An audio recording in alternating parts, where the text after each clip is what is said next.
بسم اللہ الرحمن الرحیم۔ ناظرین، میں ہوں محمد اسلم بٹو۔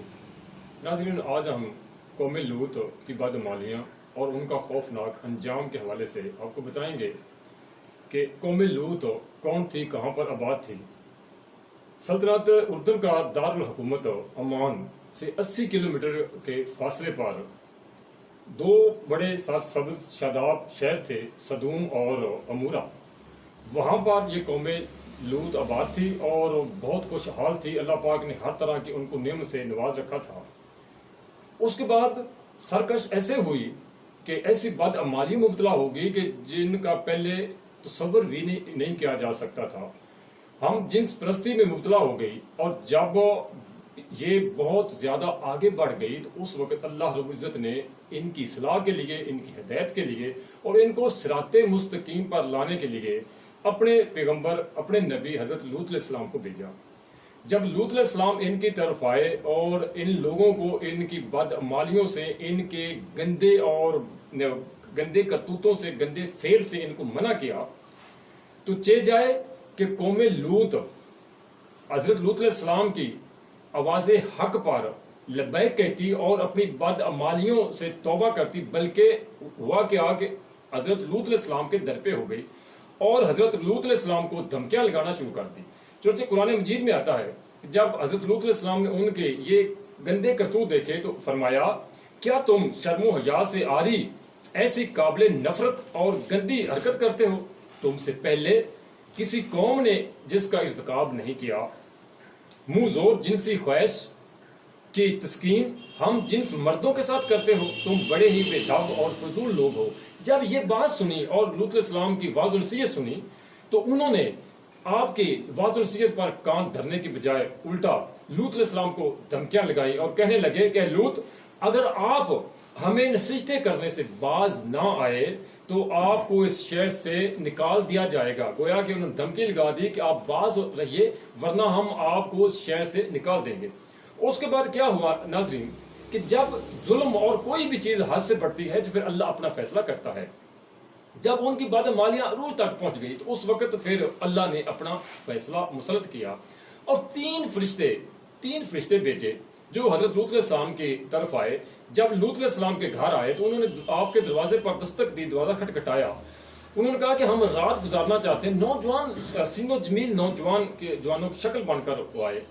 تو لوط علیہ السلام نے دیکھا تو آپ بہت افسردہ ہو گئے، غمگین ہو گئے کہ جب قوم کو پتہ چلے گا تو وہ تو امڑ آئیں گے اور ان کو پریشان کریں گے، لیکن آپ ان کو واپس بھی نہیں موڑنا چاہتے تھے۔ اور آپ کو یہ بھی ڈر تھا کہ اگر میں نے اپنا دروازہ نہ کھولا تو یہ کسی اور کے ہتھے چڑھ جائیں گے، چونکہ پوری جو قوم ہے، جو بستی والے ہیں، وہ اس طرح کے بدعمالی میں مبتلا ہیں۔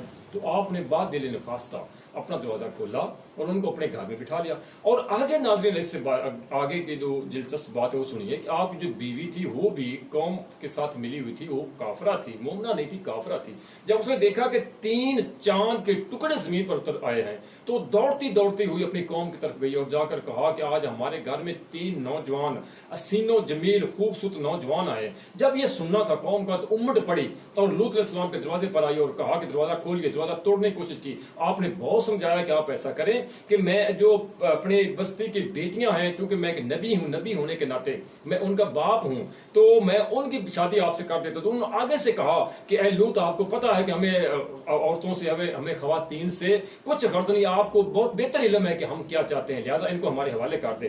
تو جب یہ بات بڑھی اور انہوں نے دروازہ توڑنا شروع کر دیا تو آپ بہت پریشان ہوئے، اور اس وقت ان جو مہمان بن کر آئے تو انہوں نے کہا کہ اے لوط، آپ پریشان نہ ہو، ہم اللہ کی طرف سے فرشتے ہیں اور ہم ان کو ان کی بدعمالیوں کو سبق سکھانے کے لیے آئے ہیں۔ اس وقت انہوں نے کہا کہ آپ ایسا کریں کہ آپ مطمئن رہیے گا اور جب رات کا پچھلا پہر ہوگا تو آپ اس بستی سے نکل جائیے گا اور ہم ان سے نپٹ لیں گے۔ چنانچہ رات کے پچھلے پہر پاؤں پھوٹنے کے وقت حضرت لوط علیہ السلام اپنے جو لوگ ماننے والے تھے، وہ عزیز و کارب تھے، ان کے ساتھ بستی سے نکلے اور آپ کی بیوی بھی آپ کے ساتھ نکل پڑی۔ اور اس کے بعد کیا ہوا؟ اللہ کی طرف سے عذاب نازل ہوا، آگ کا عذاب نازل ہوا، نوکدار پتھروں کا عذاب نازل ہوا، اور انہوں نے ایک ایک کافر کو، ایک ایک شخص کو ڈال لیا اور ٹارگٹ کیا، اور وہ تمام کے تمام جو ہو واصل جہنم ہو گئے، اپنے انجام بد کو پہنچ گئے. اور جو بیوی تھی آپ کی ہو آپ کے ساتھ جا رہی تھی لیکن بار بار پلٹ کر پیچھے دیکھتی تھی. تو جب اس دیکھتی تھی تو کہتی تھی ہائے میری قوم، ہائے میری قوم، کیونکہ اس کا دل اپنی قوم کے ساتھ دھڑکتا تھا. تو ایک پتھر آیا، آگ کا شعلہ آیا، ایک پتھر آیا، اس نے آپ کی بیوی کو بھی آ لیا اور وہیں پر وہ پتھر بن گئی.